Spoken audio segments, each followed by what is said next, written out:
Welcome to the Money Maven Project podcast. If you're here to learn how to obtain freedom over your time and money through real estate investing, you're in the right place. Create the life you want by living with intention and becoming a Maven in mindset, money, and real estate. Now, here's your host, Justin Monk. Hey, this is Justin Monk with the Money Maven Project podcast. I am super excited today. We've got Blake Daly with us. Reading through your bio, man, I have got a few questions, a few things I want to learn a little bit more about. You've definitely been crushing it. So I'm looking forward to it, man. Give us, as we always start with kind of giving us the background on where you're coming from, how you got into real estate, and what you've accomplished, where you're at today. Yeah, man. So I'm active duty Air Force and real estate investor. Obviously, that's why we're talking. I feel like those things like compete for what takes most of my time each week. Yeah, it's pretty close. But we started investing here. At my first duty station, my wife and I got started with house hacking, like a lot of people do. I was a disciple of Bigger Pockets and listening to those webinars when I was still in college and listening to the podcasts, working out in the gym.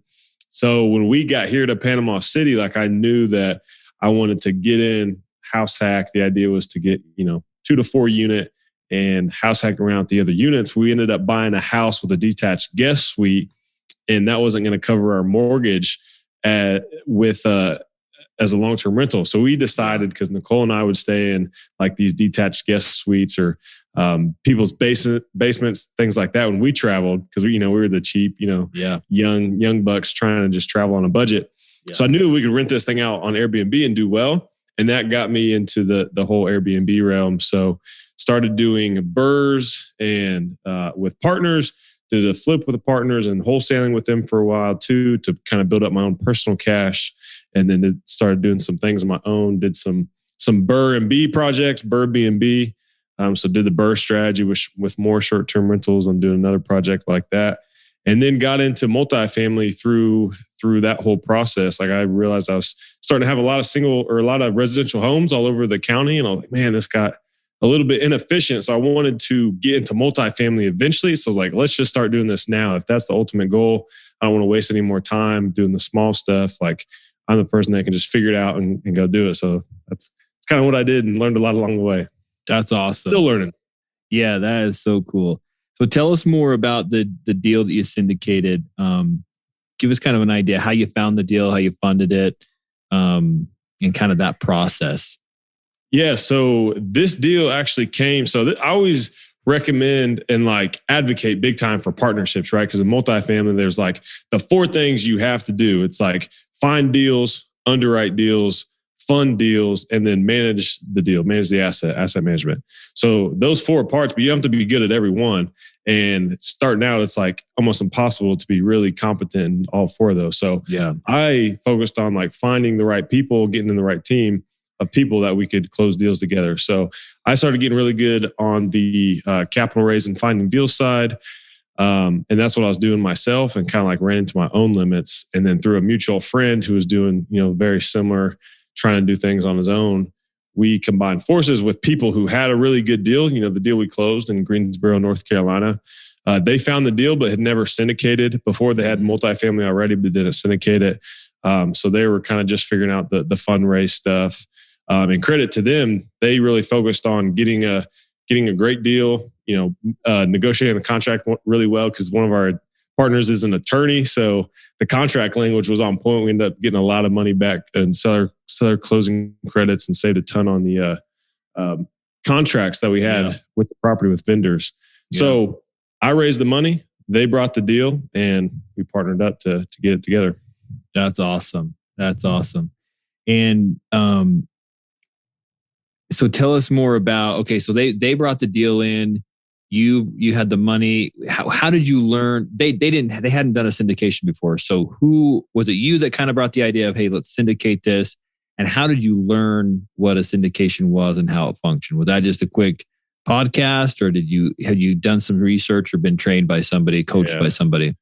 Yeah, so it was really a long process. I've been trying to do this for 10 months by this point. Really in 2020, in that whole COVID time when everything stopped, I dropped out of contract on one deal in like March because I was, like a lot of people really just uncomfortable, and took that time to really reevaluate what I wanted to do, where I wanted to go.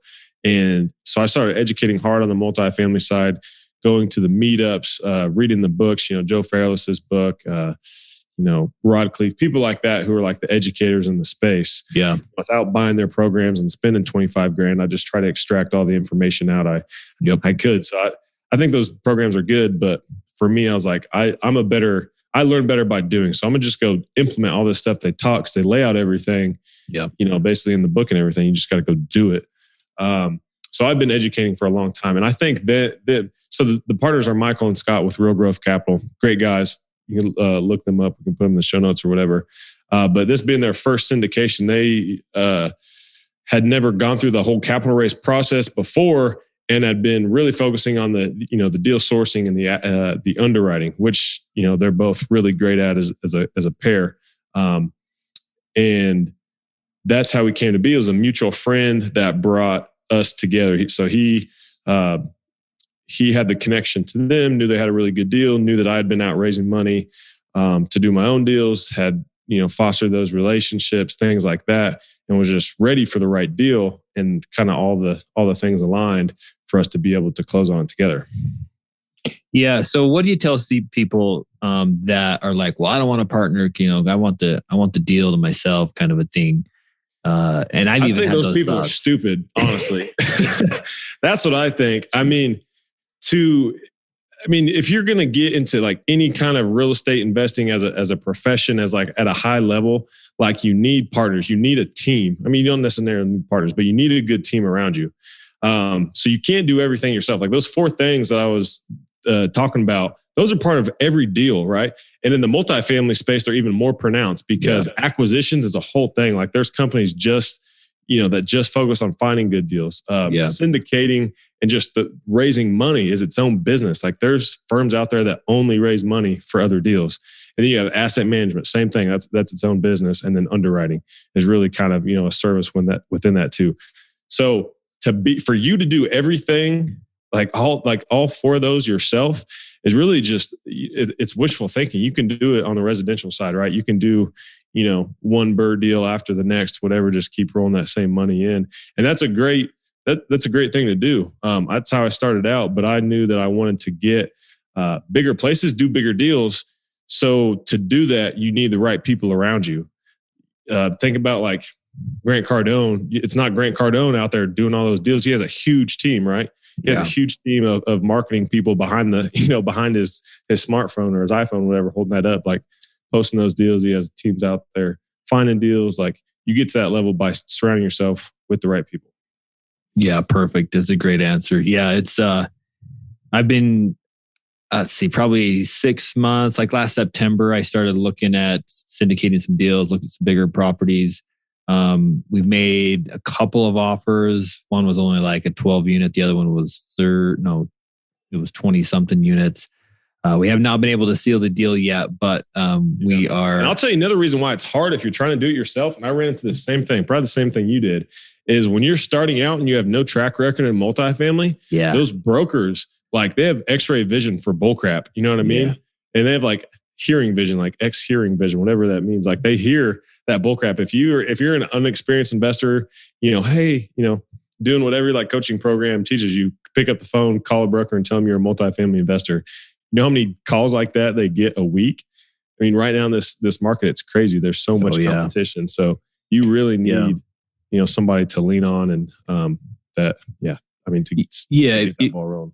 Yeah, if you don't have, that's one thing I definitely have bumped into is without any experience or track record, they're not giving you the deals. Like, if you're stuck, it's doable, right? You can build those relationships, and get in the right scenario. But a lot of times, like, they don't get paid salary. They get paid when the deal closes. So they're going to give the deals to those with experience who they know can close. So it's just how the business works. Yeah. And it's going to be, and it creates a chicken and the egg problem too. It's like, how can I go get the deal if the broker won't give me the deal in the first place? Yeah. Like, how do I show them a track record without getting the deal?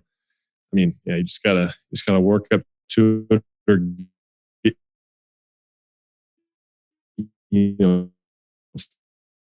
find the right people, find the right partners, and say, let's go if they're closing.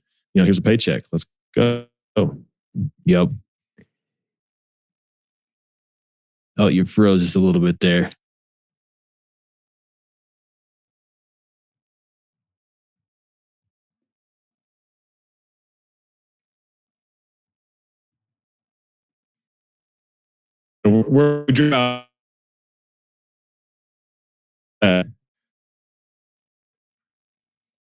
Are you there? There we go. Is your connection bad? Mine says full bars. Yeah, it looks good on my side too, but we definitely had a hiccup there. We'll edit all right, we'll monitor again. I'll throw on my hotspot if it does it again. We can edit that out hopefully. Yeah, I just got it written down at minute 9:30, so we'll cut that out. But yes, so let's keep going. Actually, probably the last thing you said. Why don't you say the last thing that you said, and then we'll roll into it. Oh man, what was I saying? You got to rely on the team. Yeah, so earning that respect or that rapport, I guess, with the brokers. Yeah. Okay.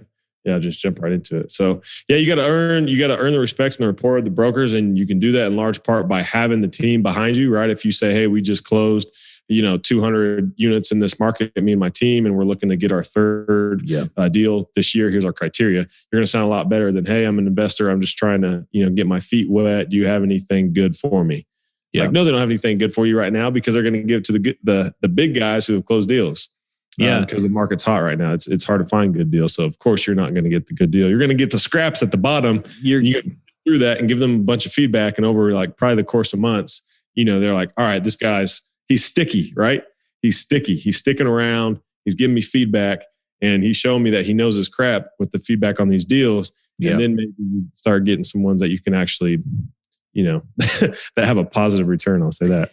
Yeah, I mean that's a huge thing right now because if you're relying in the syndication side, if you're relying on the deals that are making it to LoopNet, you're not going to get there. You're going to have a long, hard multifamily investing career. Yeah, it's that, and you've got to have those off-market deals, those pocket deals, and that's where building that rapport with or at least that credit with the brokers is huge. And if you have somebody, a coach or a mentor, team member on your team that's done 1,000 units, then that helps, right? If you can at least say that you've got that guy in your corner or that gal in your corner, that's going to be huge. Big time. And that's where our syndication deal originally came from. The guys that I was talking about, they have a mentor in that market with a bunch of units. And that's how they got the inside access to this really good deal. Or else, probably would have traded to a different firm. Oh, that inside access is huge. I love that, man. I love hearing that about the first deal, this first syndicated deal. That gives me some courage, some hope that I'll be able to seal one up here in the next little bit. Yeah, you got this. That's part of the, that's the whole thing I talk about on my podcast, the Multifamily Journey Podcast. It's like focusing on the journey and doing the things right? It's not all like the success of what you see on social media, but how you actually get there. So it took me a long, hard, 10 or 11 months of beating my head against the wall some days, feeling down on myself and all that, asking myself, is this even right for me? I'm doing all this and, not seeing the payoff, but persistence pays. So you just gotta push. And that's for everybody, Yeah. I love that. Persistence pays. So yeah, let's shift over. Tell us more about the Airbnb. Are you calling it Airbnb B? So I always say something different. It's either BRRRR like BRRRR, the BRRRR strategy, okay.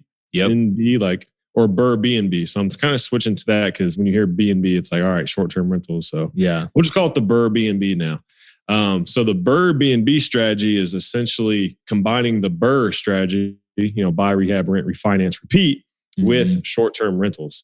So, and when most people hear that, they hear short-term rentals, they're thinking, beach house or mountain chalet or whatever.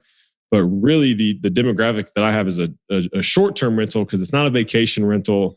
It's not a hotel. So it's really kind of this in between of traveling workers, single travelers coming for business or things like that. Of course, we get vacationers here too because I'm by the beach, but it doesn't cater it doesn't cater only to vacation homes. Yeah. pensioners. Yeah. No, that's perfect. And so maybe explain kind of the process, maybe somebody that doesn't know what the BRRRR method is and how you're combining that with a short-term rental. Yeah, so the BRRRR method is a really great way to get started really investing at any level. So you want to buy, and it all starts with a really good deal. So you have to buy with equity built in. So you buy a good deal, you rehab it to force appreciation, get it up to the market value. Then you have equity you can recapture with the refinance. But before that, you get it rented out, put a tenant in there, get a lease, you start getting income. Then you can go to the bank and say, hey, this house is newly rehabbed. Here's the appraisal based on, the market. It's now, you bought it 100, put, I don't know, say 40,000 into it. Current value is 200,000. Here's the lease. You get the refinance. And then when you get your capital back, you go put it into the next deal. So that's where the repeat comes from. So buy, rehab, rehab, rent, refinance, repeat. Mm-hmm. And you get velocity of money. It just snowballs, right? You just take the same money and reapply it to the next deal. So that's how I've done like really all of my deals except the house hacks, which I've used VA loans for. So I've put zero down for them. Yeah. But every other deal has been a BRRRR deal. And then when you combine that with short-term rentals, the only difference is the second R, the rent strategy. Instead of putting a long-term tenant with a lease in there, you rent it as a short-term rental, which your cash flow is going to be like 3 to 5 times what your long-term rental cash flow would be. Yeah. And then the only difference is you have to get a commercial loan on that because, your conventional mortgage, your Freddie Mae, Fannie Mac lenders aren't going to lend on short-term rentals. So you got to get a commercial loan, which is going to be, normally 20 or 25 years amortized and probably a point or so higher. So most of my loans are like low to mid 4s with like 25-year AMs on my short-term rentals. So still pretty good terms, but it changes up how you finance them.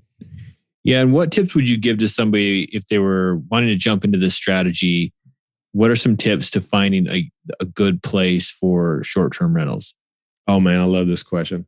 So I think when you're talking about Airbnbs, you're really, it's not just Airbnb, but when talking about short-term rentals, your revenue is going to come from mainly heads and beds. So that's where you have like big houses that cash flow really well because you can fit a lot of people on one property. But one thing I've done to kind of subvert that or overcome that is still by putting a lot of heads in one bed or a lot of heads and beds on one property is I've bought 2-unit properties and made both of them short-term rental listings. So I'll call this the super listing because you have 2 units, you have a listing for each unit, and then you have a listing for both of those combined. So you really have 3 listings per property. So that's why it's a super listing. Yeah. And it's a way to really, maximize your revenue and your occupancy on the property. So it's revenue producing most nights because if one listing books like one of the smaller ones, you can still book the other one. And if the whole property books, it blocks off the smaller ones. So you can get in groups of, 12 or 14 or whatever that are paying a really high nightly rate. Mm-hmm. And those are the best ones because those are normally longer stays, higher nightly rates. But when those don't book, you can fill the calendar with the smaller groups like the couples traveling, or maybe, it's a smaller family or something like that. And then you can book each of them individually. So that's a really good way is to find a house with a detached unit or an attached unit, a mother-in-law suite, and an ADU, additional dwelling unit, duplex, small multifamily. I'm doing this same strategy on an 8-unit property. So I'm going to have 8 different listings, and then I'll probably make, one big listing for all 8 rooms to where it'll sleep like, I don't know, like 20 people or something like that. That's awesome. And to know like the area that that the short-term rentals are going to be, I mean, are short-term rentals needed in every, good sized market, or are there some better than others? How do you know if you're in the right place when you're looking for short-term rentals? Yeah, good question. So I think like before COVID, I would have said to stay in more like urban areas, but COVID showed us that like rural short-term rentals can do really well. So like cabins and farms and stuff like that, like unique stays that are away from city centers have actually done really well throughout COVID. And I think that trend is going to continue to stay as you have more domestic travel because, other countries are still hurting worse from COVID than we are. Yeah. And I'm in Florida, so I feel like insulated from it. Like nobody wears masks unless we're on the Air Force base. So it feels like not a thing down here, but I know it is other places. Yeah. So that's one option. Is I wouldn't say rural is going to be the best, but I'd say like your midtown areas, right, are going to be really good. Like if you have a city or, it doesn't even have to be a big city. You could take like a Memphis or a Huntsville or a Birmingham, places like that, and get like close to in downtown or close to downtown. That's the walking distance. Really good areas. And then places like true vacation markets are really good that also have employment centers. So I don't know about the Smoky Mountains, but that's like a mostly vacation place. But down here in Panama City, we have 2 Navy bases that employ thousands of people. We have a big B2B company that employs like 1,000 people. We have other industries and businesses that bring in traveling professionals. You could imagine with military, there's TDYs, people coming, pilots coming here to train, different military families moving around every year. Like before they buy a house, they got to have a place to stay. Yeah. So we have more economic drivers than just tourism. Plus we have like 17 million people that come to Bay County every year for tourism. So it's a really good mix. So if you, all right. So if somebody's looking for, a market that they wanted you to do a short-term rental in, what are some things they're looking for? How do you determine what market you should go to? Yeah, that's a good question. So there's a few different locations, right, that are going to do really well. So in COVID, the rural destinations like the farmhouses and the cabins or the tree houses, whatever, those did really well because it got people away from population centers. Yeah. But now we're seeing that taper off a little bit. Places that still did really well are midtown areas that are close to downtown, even downtown areas too, outside of, bigger cities. There's places, think smaller kind of metros like Huntsville or Memphis or Birmingham. I'm thinking Southeast here, Tampa, maybe. Tampa's a big metro, Tallahassee. Mm-hmm. Places like that are close enough to employment centers. And that's another thing is finding places that don't just have tourism, but actually have employment and economic drivers that are bringing people there, whether it's universities or big companies, manufacturing, whatever it is that are bringing people in and out. Like here we have 2 military bases. So there's a lot of demand from people PCSing or going on TDY, pilots flying, things like that. So if you can combine a market that has the tourism and the economic drivers to just have business people coming in and out, that's where you're going to see the best returns going to have, because you're going to have the most consistent demand. Yeah, that's perfect. It's super smart. I think that's been one of the arguments against short-term rentals is it's too dependent on vacations and like discretionary spending and things like that. Yeah. But if you're in a market, you really got to look into your market. Yeah, you don't want any one industry to dominate. And this is like in real estate investing in general, right? You don't want to invest in a one-horse town. So your market is very dependent on where you invest and what kind of investments you do there. So if you can combine the tourism, which is going to help you, and then those other economic drivers, really set yourself up for success. Yeah. So an area that has both vacations or tourism and business travel or, whatever it is, right? Traveling in for work and other things into the town, then you're a little bit insulated from fluctuations on one or the other. So that's some great tips. When you purchase these deals, how are you funding them initially? Yeah, so I generally will fund my deals with private money up front, and then I'll get to bank financing when I refinance. So I've done hard money, I've done seller financing, I've done private money. So really having those tools in your tool belt and knowing the creative strategies that you can use to close deals, because you don't necessarily need to have all the money up front, but if you can bring in that money or raise that money to close the deal, once you have control of the deal, and especially once you rehab it and get it stabilized, then your options to get preferable finance are going to be a lot better. Yeah, perfect. I love that. And so private money, seller financing, there's all kinds of options there. And you're paying cash. You're buying the outright, right? You're not getting a loan on it. It's private money, seller financing, purchase the whole thing. And then what's your price range? I mean, are these properties $500,000? Are they $200,000? Like where do you try and stick to? Yeah, it really varies. So I'll say if like most of my short-term rentals, like all of them before the 8-unit were like 2-unit properties. So not necessarily duplexes, but they were like a house with a detached unit or, some additional dwelling unit. So for those, like the typical after repair value is anywhere from like 200 to 250. Now that we've seen, appreciation, they might be up in the 270s, but I haven't got the appraisals on those ones for, over a year. But on the multifamily side, like for the 8-unit, for example, I bought that for 350, but we'll be all in for like 600 at the end. So it varies, but typically, like if you're looking for a house in this area, you can look to get in for, I don't know, 120 to 150, and then it'd be worth, 220 to 250. Yeah, perfect. And you're still following the BRRRR equation, right? If you're buying a single family home, or even if it's a small multifamily, but you're looking for 70% of ARV minus the rehab, right? That's still pretty standard, even if you're turning it into a short-term rental, right? Yeah, basically. I mean, the good part about this strategy is really the complication comes in learning the different strategy of renting with short-term rentals, but the fundamentals are the same, right? So none of your rehab, none of your valuation, none of your lending practices other than getting commercial loans is going to change. So the fundamentals stay the same. It's just like, it's like that embellishment, right? Like you can shoot 3-pointers all day and do fine, but then you got Steph Curry shooting 3-pointers. It's, it's a little bit better. So that's why that's like short-term rentals for me is. Yeah.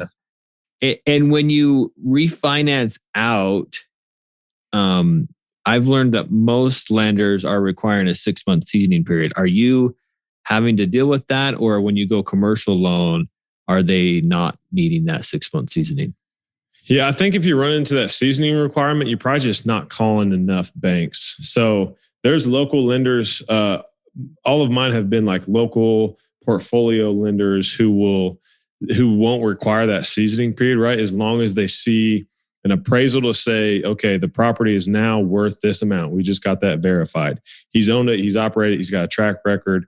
And really, I didn't even have, like the first one I ever did, I didn't even have a track record. They did it all based on the property, because a commercial loan, they're looking at the strength of the asset more so than the borrower. As long as your credit looks good and you don't have bankruptcy or lawsuits or whatever, sure, you're going to lend mainly on the property. So if you call up your local banks, that's going to be your best source of those portfolio loans that they'll have more flexibility and maybe reduce or just like eliminate your seasoning period.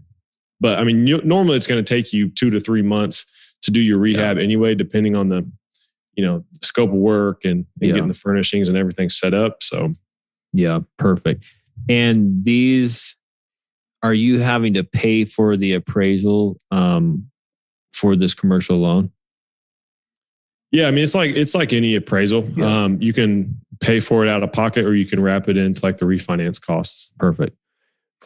And my final question, because I'm selfish and curious, will they loan on stuff in Ohio?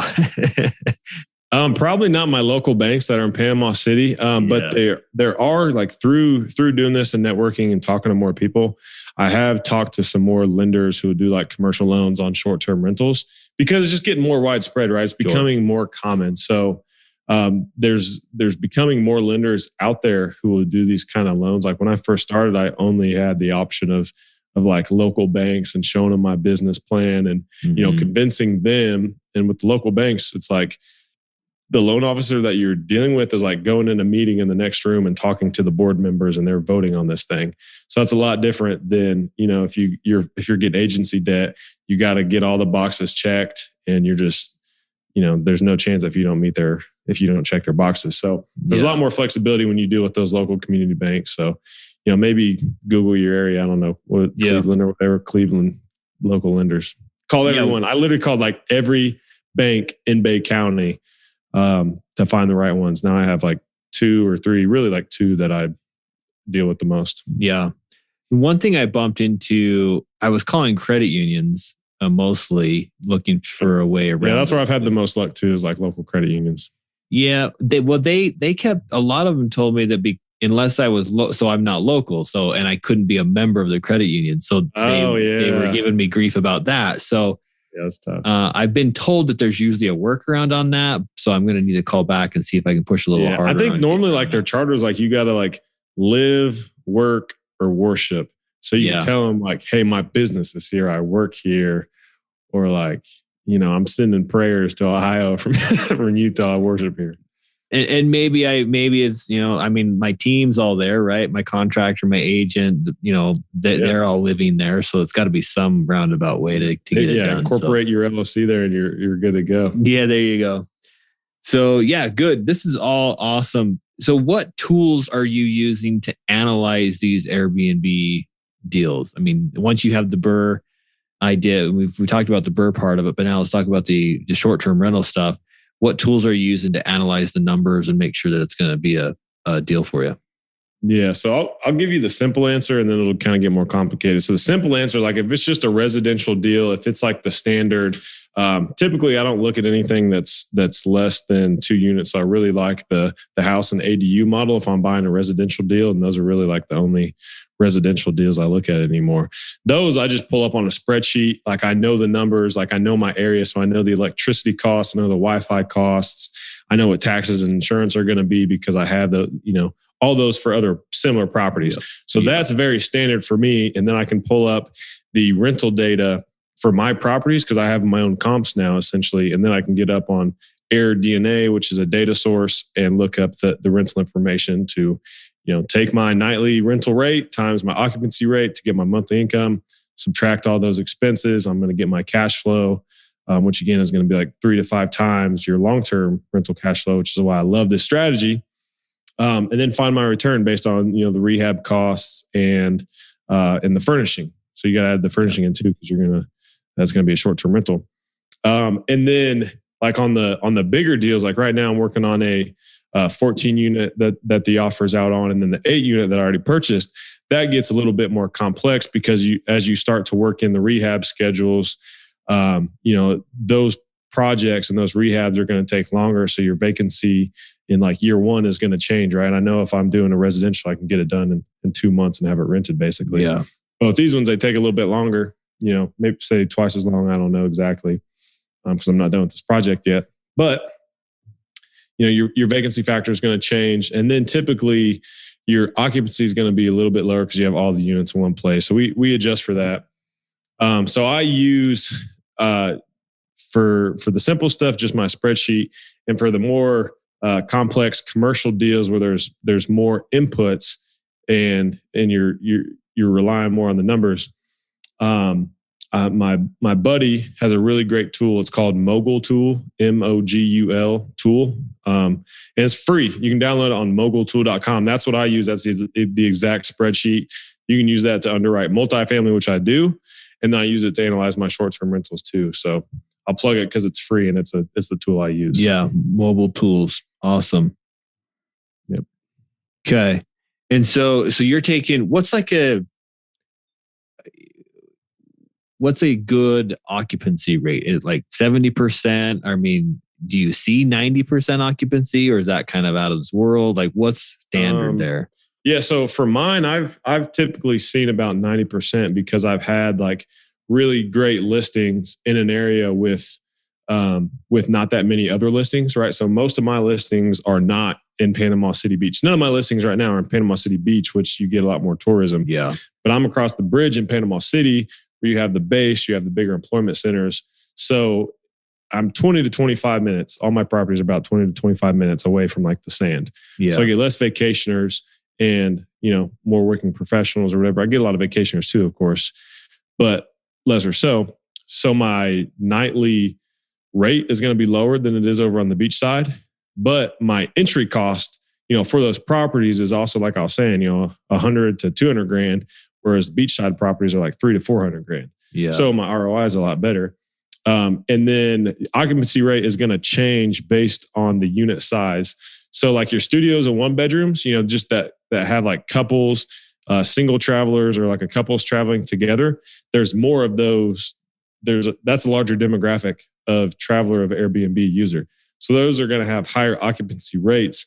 And then like when I was talking about the super listing, the whole unit, like the one that sleeps 12, those have a lot higher nightly rates, but also higher vacancy. So each one is going to vary. So typically I see about 90% because I run a tight ship. But I think like market occupancy looking, because I just did this for analyze a couple of deals with AirDNA, which is really great data. If you haven't ever used AirDNA and you're looking at short-term rentals, definitely check that out. But for like a 1-bedroom or studio, it's typically around 70%. For a 2-bedroom, it's like 63 to 65. And then it gets a little bit lower as you get bigger.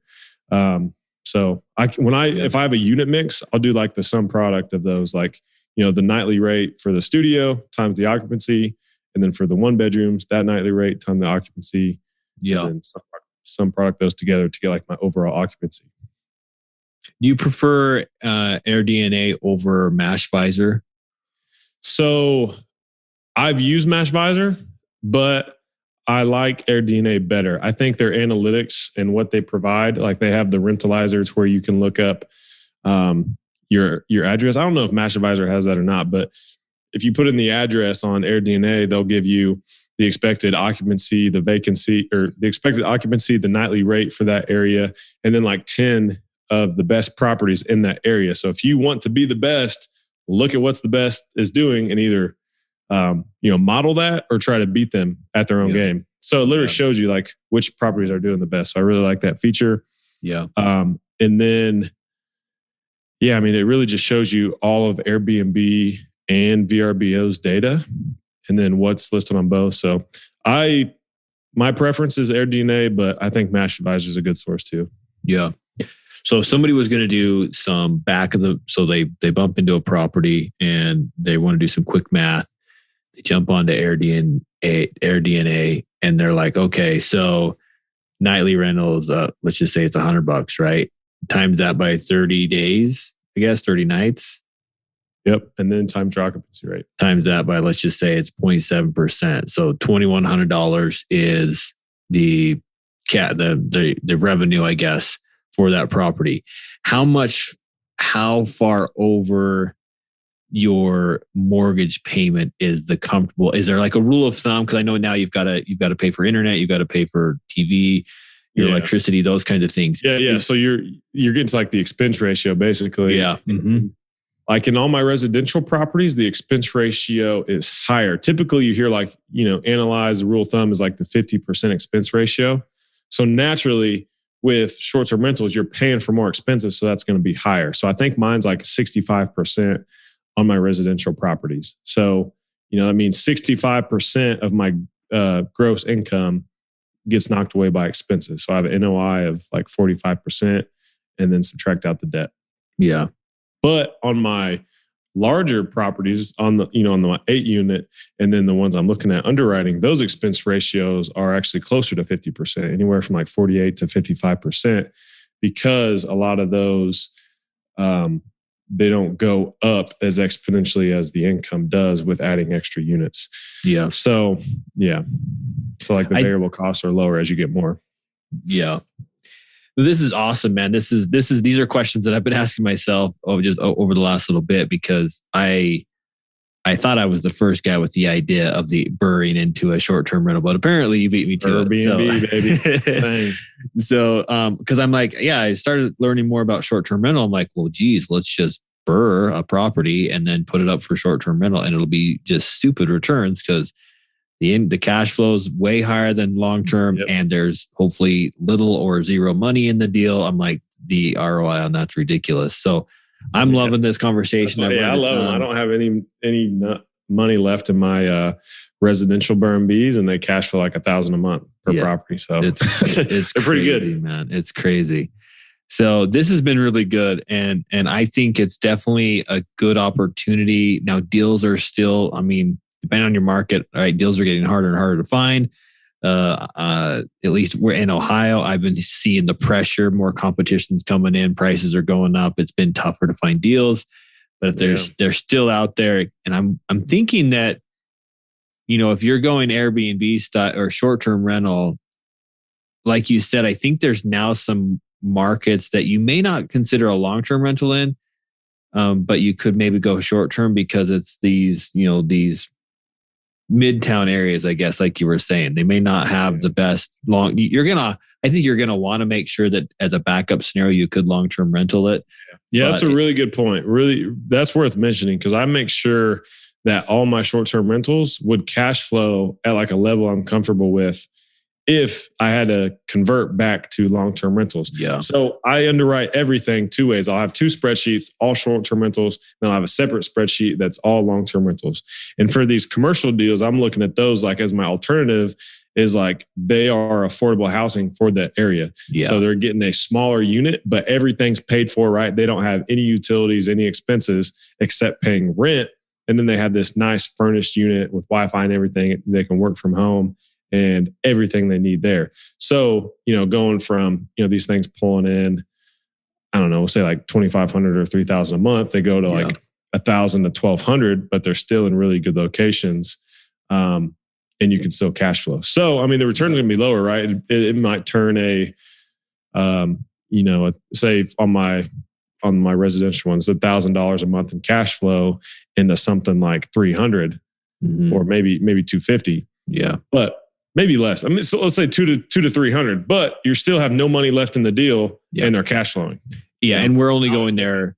We're only going there worst case scenario, right? That's our worst case scenario. So you shouldn't be investing in a place for short-term rentals that one doesn't allow them, or the regulations aren't conducive to having short-term rentals.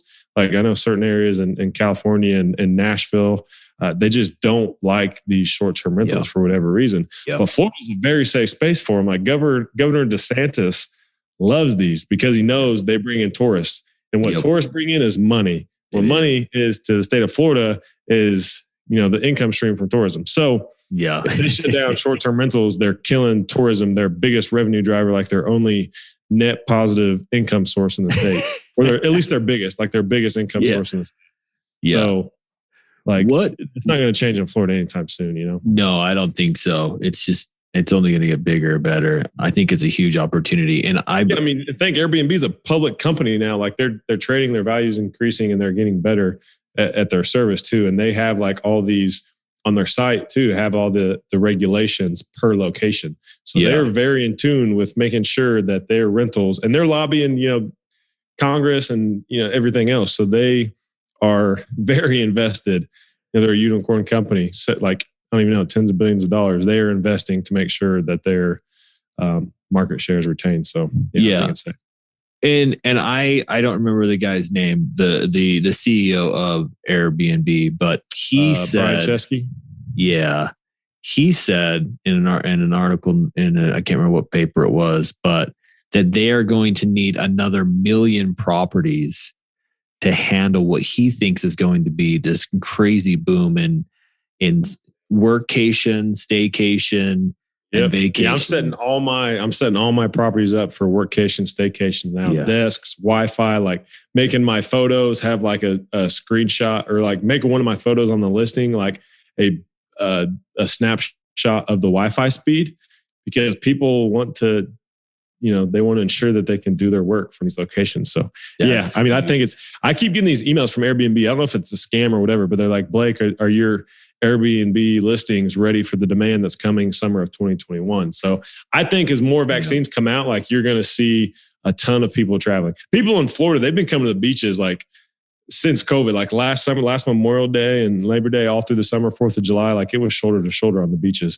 Like nobody cared here. And I think that's going to happen in other places too, because people have been cooped up so long. Like travel is going to increase this summer for sure. Yeah, and I've heard it called revenge vacations. Like they've been cooped up so long that they're all like, "Screw this! I'm going on a vacation. I don't care what happens. My boss says I can't leave. You know what? Here's my 2 weeks notice, baby. I'll drive as far as my gas tank will take me, and then I'm staying." They're like, I'll work from the road. Man, there's so many people like that. My brother-in-law, for example, like when COVID hit, he just like started working from wherever. He was like, yeah, I'm just not going to come into the office anymore. And he's in Indianapolis, where it's, it's like, it was a red area for a long time. It might still be, but his employer was like, yeah, whatever. So now he just travels around the country, going to different places. Like he came down to Panama City and like biked all the way down to the Everglades and just like worked along the way. And now he's in Denver right now, I think. So he's living the life, man.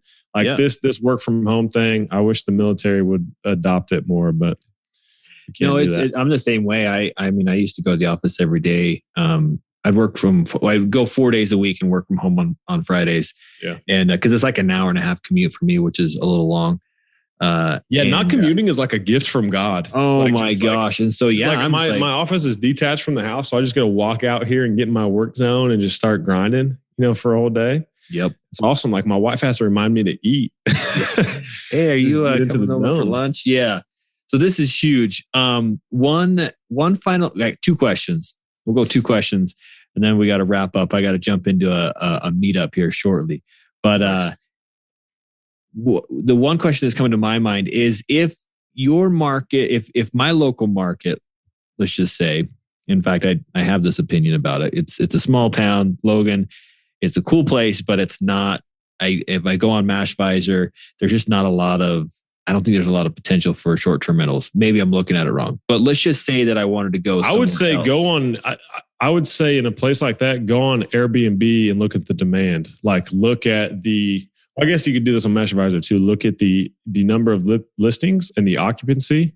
And if there's really high occupancy in that market, like compared to other markets, then you probably got a really good chance to have an Airbnb that performs really well there because you have Utah State there. Yep. You have the mountains. Like I don't know if there's any ski resorts. We've got the ski resort. We've got the hospital. Yeah, I mean it's beautiful too. I've been to that valley. We played my first start. I told you this before we started. My first football start in college football was at Utah State. We lost, unfortunately, but beautiful place. Yeah, I'm sure it has demand. Like I'd come. The streams there. I'll come fly fishing if you got an Airbnb available. Let's go. Okay, so like in 10 days, the salmon fly hatch is on the Blacksmith Fork. Come out. We'll go fish the big salmon fly hatch, and you'll help me get a short term rental here in the valley. That would be awesome. And you twist my arm. I'll be there. I'll be there. I love it. We got to set that up. Me and my wife are planning a West trip sometime this year or like in the next 12 months. We want to take a big West trip and hit some national parks. And I've never been to Utah, other than that I went there for a football trip, but I've never got to explore around. I want to hit Park City and go snowboarding. Yep. I heard that place is crazy good snow. So Central, man. We'll make it happen. Yeah, Central and Southern Utah are, they're world renowned for the scenery and stuff. So you definitely have to do it. And if you want some good areas of where to go fly fishing, just let me know. We'll catch us some rainbows. It'll be good. So back to my last 2 questions. Could you do this, what you're doing, BRRRR, short-term rental, at a long distance? Like if I just decided I wanted to do it in Florida from Utah, could I do it successfully? I think absolutely. And there's people who do it, and I completely plan to do it when I leave here. So if you do that, I think you got to go to the whole David Green Core 4 thing to do the BRRRR strategy. And the Core 4 is the real estate agent, the lender, the contractor. Who's the last one? Lender. You know what I mean? The Core 4. Lender. I don't know. There's 4 important people. So you find those 4: the lender, the contractor, the agent, and the property manager. That's the one, the property manager. So if you find those 4 people, you can invest in any market and you can BRRRR invest and you can do that. And then when you're going to incorporate the short-term rentals, what you need is still that contractor, a handyman to fix little stuff that comes up, a door jams, whatever, a plate, not a plate broke, but something happens. Yep. And then you need a cleaner. So if you have 1 or 2 units in a market, you can start with just that handyman and a cleaner. And you're going to want to rely on software in a big way. So you really need the software, the channel manager, which is going to be your Guesty or your porter, which that brings all your listings together, unified inbox. Your cleaner has a portal. They see the calendar, the check-in, check-outs. So you integrate them with that. Every time there's a new booking, the cleaner knows, so they know to be there. And then you just manage it all. You manage the guests. And they have automated messaging on these channel managers too. So it really takes a lot of the work out of you. So yeah, you absolutely can. I've done it while active duty here. And, I didn't clean my own unit. We did for a while, but we managed it all. We had the handyman and the cleaner. But we could have done the same thing and been 1,000 miles away. And I know people that travel the world and manage Airbnbs. Like those are the people you need is on the Airbnb side or, short-term rental side is the handyman and the cleaner. Yeah, I agree. So all my BRRRRs are obviously from Utah. I do my BRRRR properties in Ohio. So I know I can do that part. And just like you said, it's really, you got to have the team. You've got to have it's just going to that next step. And so now it's just, I might add a couple more team members, a little more expertise, and I can do that wherever I want, which if you're interested, anybody listening to Optimize Your BNB, what's his name? Daniel Rustine. He's got a really good book. That's where I learned a lot of my stuff. That's perfect. That book has been recommended to me a couple of other times, so it must be spot on. It's great, man. And we learned a lot of that like by trial and error, but there's literally parts in that book where I had to stop, go do it, like update my listings and then come back to reading. So really good stuff there. And it's not like a end all be all kind of book, but it'll really kind of change your mind around like how to manage and set up these systems, which is really good. Yeah, that's perfect. Okay. Final question. Then I got to go start a meetup on long-term real estate investing. So it's perfect topic. Perfect good time. Mindset, like this is huge to me. I think that no matter how many books you read about flipping or short-term rentals or whatever, like if your mindset is not, if it's messed up, you're going to struggle to succeed in whatever it is you're trying to do. So what mindset qualities, what mindset do you see in yourself that helps you succeed, as well as those that you've watched succeed around you? What's the common denominator?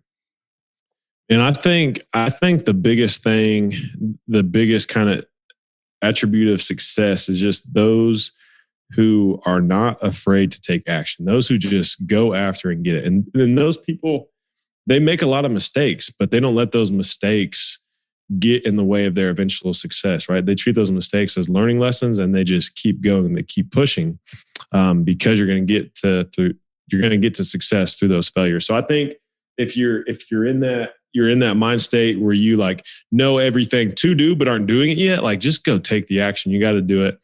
And then I think you just, big picture, have your why, like know what you're working for. And just work relentlessly towards it. You have to have the persistence. You have to be able to work towards your goals. Because if you don't, you're never going to achieve them. So that's what I see. Love that. Blake, this has been one of the better ones, man. I love this. This was jam-packed with really good data and tips and kind of the nitty-gritty tactics of how to get this done. So this has been super, super helpful for me, hopefully for all the listeners. Where can they go to find you if they want to learn more and check and follow you somewhere? Yeah, so I have another forum just like this. It's my podcast, the Multifamily Journey Podcast. Actually going to have Justin on next week, I think. So that'll be a good one on to dig into your stuff too. So you can listen to that, the Multifamily Journey Podcast. We break down this BRRRR strategy. We break down the multifamily, the syndicating, really all of that. And then you can go to multifamilyjourney.com. Check out more about me, more about the deals I've done. I wrote like detailed descriptions of like all my deals, the strategy I did with them, how I financed them, all that stuff. And then you can find me on social media, just at Blake J. Daly. And then I started recently a YouTube channel where it's not great yet, but I'm starting to talk more about the deals and kind of give an insight into all the stuff I do. So that's at Blake Daly on YouTube. Perfect. Blake, thank you so much. Thank you so much, man. It's been great. Thanks, man. Thanks for having me. This is fun. Hopefully it was good information. Let's hang out some more, man. You have a good night. Let's do it, man. You too. Have fun. Thanks for listening to the Money Maven Project podcast. A true Maven shares knowledge with others. So be sure to share this podcast and leave a review. Thanks so much. And until next time, live life with intention.